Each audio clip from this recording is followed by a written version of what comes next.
السلام علیکم دوستو۔ جو مرد گوشت زیادہ کھاتے ہیں ان کا عضو زیادہ بھاری بھرکم ہوتا ہے۔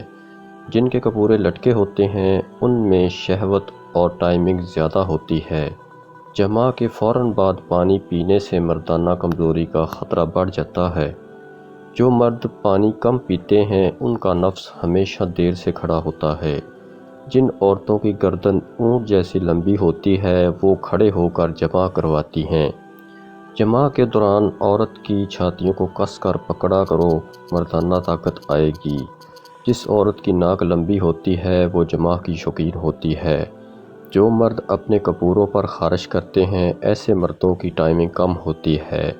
جن مردوں کی آواز زیادہ اونچی اور بھاری ہو ان کی ٹائمنگ 20 منٹ تک ہوتی ہے۔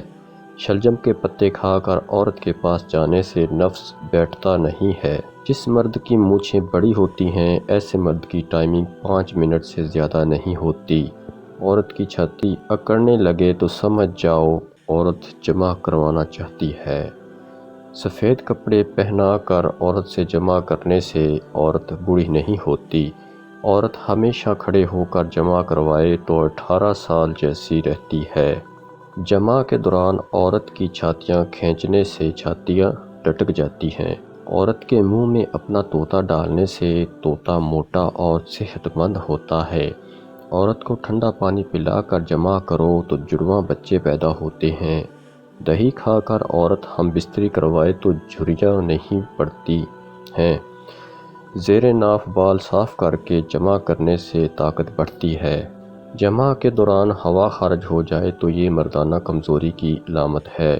الائچی منہ میں رکھ کر جماع کروانے سے عورت ہمیشہ جوان رہتی ہے۔ عورت کنگھا کر کے سونے لگے تو سمجھ جاؤ وہ آج رات جماع کروانا چاہتی ہے۔ عورت کھانا کھا کر فوراً پانی پینے لگے تو سمجھ جاؤ وہ جلدی گرم ہو جاتی ہے۔ ہم بستری سے 10 منٹ پہلے مکھن میں املی اور لسوڑے کا رس ملا کر نفس پر لیپ کر دیا کرو۔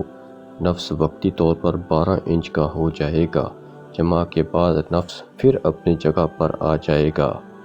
ویڈیو اچھی لگی ہو تو ویڈیو کو لائک کریں، شیئر کریں اور چینل کو سبسکرائب ضرور کر لیں۔ شکریہ۔